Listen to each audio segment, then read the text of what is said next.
We're now joined at the podium by Coach Dana Holgorsen from West Virginia. Coach, welcome, and your thoughts about the upcoming season. Thank you.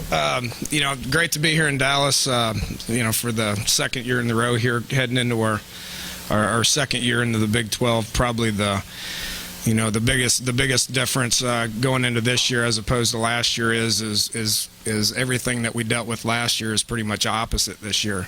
Had a lot of good things coming off a big bowl game, and had some star power on offense and all the experience on defense, and very inexperienced on defense. It's the exact opposite going into this year, but nonetheless, it's exciting to be in the Big 12, and just looking forward to getting started here. Tired of vacation, ready to get back and spend time with our kids to try to get us better, ready, to head into the second year here in the Big 12. Okay, we'll take questions. We've got a question right in the very middle here. Let's get a microphone up to you.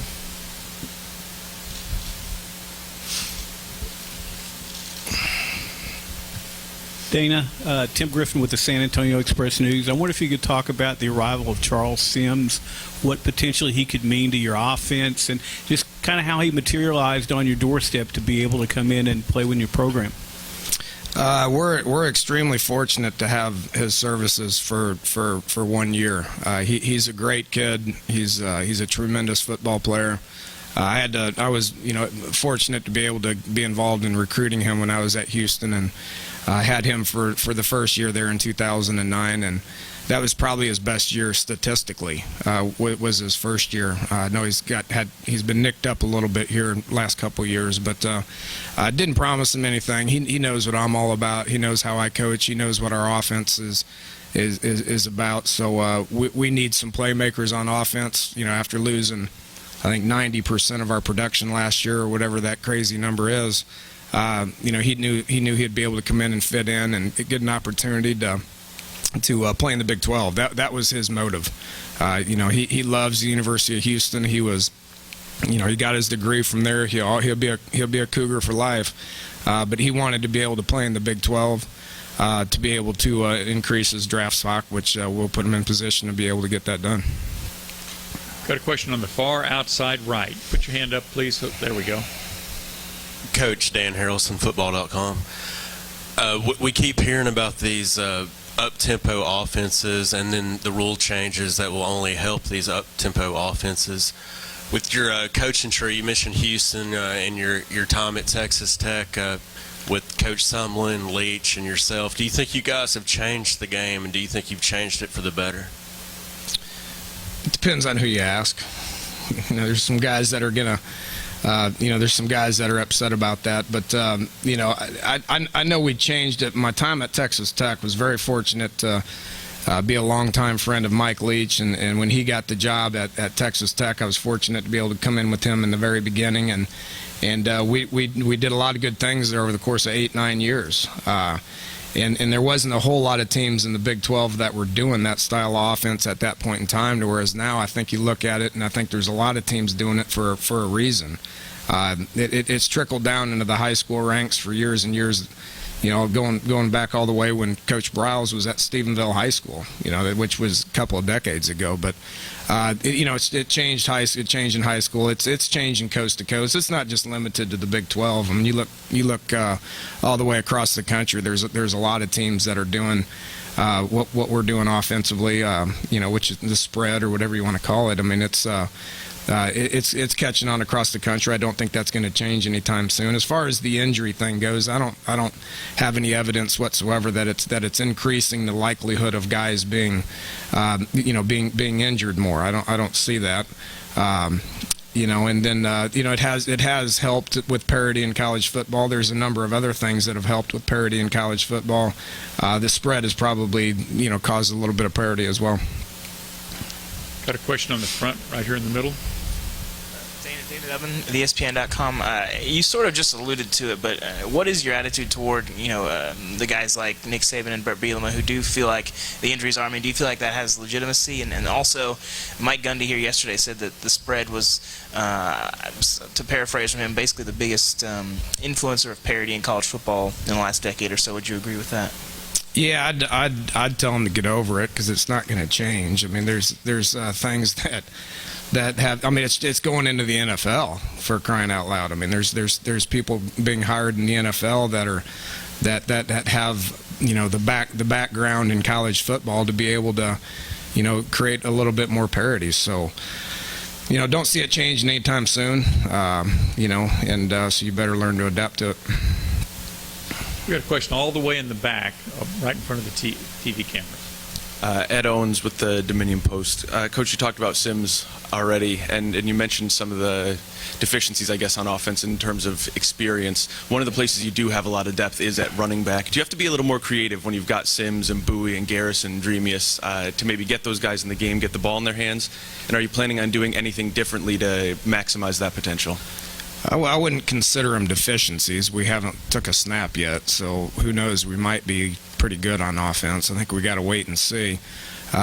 Do feel good about where we're at running back wise. When you look at Dreamius Smith, one of the more sought after running backs in the JUCO ranks last year, was with us in spring practice. We've talked about Charles. Dustin Garrison was a full-time starter as a true freshman, and Andrew Bowie was a guy that had 200 yards against Texas last year. So got capable guys that as deep there as we've ever been. That's for certain.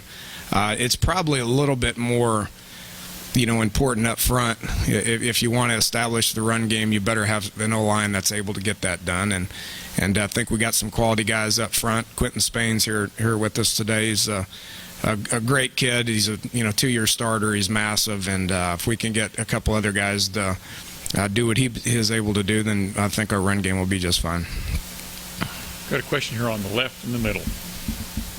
Hi, Dana. Suzanne Halliburton with the Austin American-Statesman. I was asking several other head coaches about this to think back to their very first job as assistant football coach.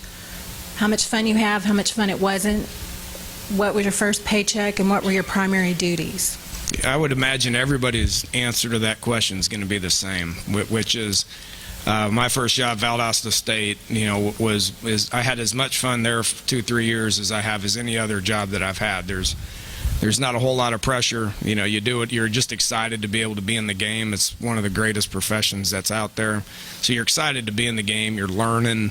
You know, you're not making any money, you know, so it's not about that. But you really don't care when you're 22 years old. You get a place to lay your head down and you get a couple of free meals, you're happy. So, you know, it was one of the better jobs that I've had, and I would imagine everybody else would say the same thing.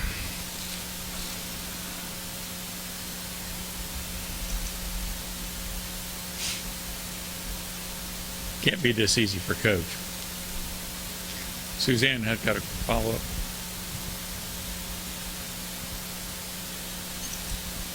And then Dana, piggybacking on that, it seems head football coaches' salaries have been escalating through the roof, and now it seems to be there's bidding war for quality coordinators and top assistants. Do you see a ceiling on that coming anytime soon? No, I really don't. It's you know, we had to replace 2 or 3 guys this year that moved on for more money or whatever it was. So you know, it's changing. I remember, you know, there's been plenty of days where there hasn't been a need for changing assistants because nobody leaves. I think I was on the same staff at Texas Tech for 4 or 5 years before it changed. I know Coach Browse has done a tremendous job of retaining his staff, but you know, it is changing, and those guys see. I mean, they see the name. Some of the other staffs want to do what they're looking at, and so how are they going to change that? They can't come after me, so they come after the assistants to be able to do what we're doing. I just use me as an example, but there's been plenty of other examples across the country as well. In the middle, about halfway back. Dana, you guys lost Geno from last year. He's off to the NFL. Just analyze trying to fill those rather big shoes to get your quarterback and get somebody up and running by the starting game. Yeah, I mean, you're going to lose good players in college football. It just happens every single year, and Geno's going to be a great pro, and we don't try to compare him to anybody on our staff or any of that, but we're in the same situation as I think 7 or 8 other Big 12 schools right now. There is the quarterback play in the Big 12 last year was phenomenal, and it's always going to be phenomenal. It's just going to be with newer people, you know. So who our guy is going to be, I don't know. You know, we got we got Clint Trickett coming in, who has probably as much experience in the college game as anybody in the Big 12, just because he's been a starter in some big games. He's been around it his whole life. He's a very smart kid, graduated at Florida State in 3 years, backed up 2 first-round draft picks at Florida State in 3 years. So he's been around it his whole life and is a good player, and didn't tell him that he was going to start either. He's got to come in and beat an experienced Paul Millard out, who is taking more reps than anybody on our campus. I mean, he's taken 50% of the reps for a long, long time in practice. So he knows the offense better than anybody. And then you got Ford Childress, who's going to continue to get better and better. He may have more potential than any of the other 2 guys. He's just young with 4 years remaining. So I like where we're at with it, and look forward to getting there and being able to coach him. I'm not going to put a timetable on it. When one of those guys steps up, we're going to name the starter and move forward with reps. Question in the front middle. Dana, with regard to getting your best 5 skill guys on the field, how much different could that be this year with a guy like Cody, who's not like a tall outside receiver, an inside guy, or the wealth of depth they have a running back? And could you see running backs playing slot because they are talented, but they can only get so many carries? Yeah, there's a couple of them that I think will be able to move around like that, and then I think there's a couple of slot receivers that we have that could move around into the backfield as much well. So that's a game plan issue. That's with a guy like Cody Clay, he may be our best football player on our team. He can be in the backfield. He can line up at tight end. He can line up at slot receiver and do a lot of things. It's all about personnel groupings, which a lot of defenses are gonna try to personnel group us as well as they can, and we got some guys in the Big 12 defensively that are as good at it as anywhere in the country. Our job offensively is to try to disguise that, to try to put people in positions they don't think are going to be there, and then be able to execute our offense with regardless of where they line up. On the second row middle.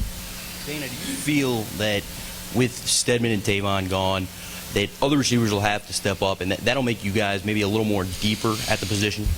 Yeah, that's accurate. I haven't lost any sleep over Tavon and Stedman moving on to the NFL. 2 great players, but that holds people back. It's not the first time that we've lost receivers in the NFL and then been able to line up the next year and execute our offense. So it gets me a little bit excited to be able to get out there and face the challenge of being able to take 10, 12 guys and coach them. And try to develop them. I mean, when I got to West Virginia 2.5 years ago, there was a couple of guys that hadn't made a tremendous amount of plays. And we coached them and we developed them, and they turned into phenomenal football players and will play in the league for a long time. Question on the left side, sorry. Yeah, Dana, Kirk Bowles from the Austin American-Statesman. I was asking you about the rigors of travel on your teams and how punitive was the travel to Austin and then Lubbock the following week, and has the Big 12 helped you there? I know you go to K-State and TCU back-to-back, but do you feel like it's a pronounced disadvantage? Kirk, I've never bought into that. It doesn't bother me one bit. I will never use travel as an excuse, for a win or for a loss. Now, Coach Huggins and Coach Carey and Coach Mazey are basketball coaches and baseball coach. They should be complaining about it. When you play 2-3 games in a week, it's different. When you play 1 game a week on 12 Saturdays, in 14 weeks, it's not that big of a deal. We got 5 road games, and the routine of those road games will remain the same regardless if we were going to get on a plane and fly to Syracuse, New York, or fly to Lubbock, Texas, or South Florida, or Austin, Texas. It doesn't matter. It's all about routine to us. We're going to get back after the game on Saturday, and we're going to line up and have the same routine the next week.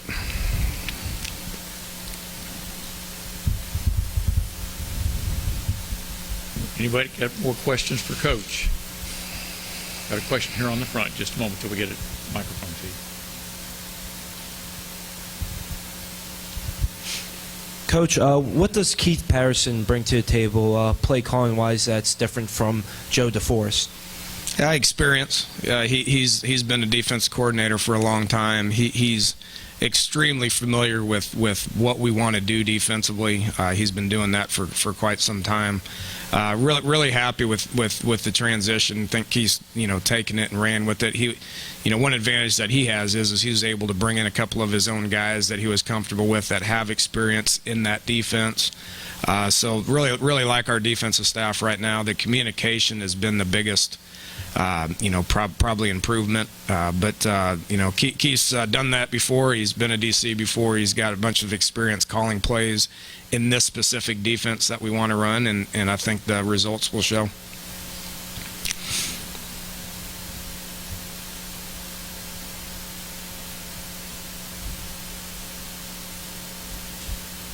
We can't let him off that easy, fellas. Got a question on the front left? Price Cherry, Waco Trib. Dana, the fact that so many teams have quarterback turnover this year, as you mentioned, 7 or 8 teams, does that create a more wide open league, a little more uncertainty as y'all heading into the year? Well, last year I think it is, as a result of the same thing, just with experienced quarterbacks. Had a bunch of guys coming back that had played a lot of football, and any given weekend, somebody was going to win, somebody's going to lose, and you could never really predict how that was going to work out. So I think this year is probably the same thing. Big 12 top to bottom is as good a conference as there is in college football. It's as a competitive conference as there is in college football. Now some years may not be like it was the last 2 years. You may have, depending on who starts and all that next year, you may have 2 or 3 really good quarterbacks coming back, and then half the other schools are not going to have quarterbacks coming back. So I think everybody's pretty much in the same boat. Everybody's got the ingredients to win. It's how you develop them, and it's catching some breaks that win you some games.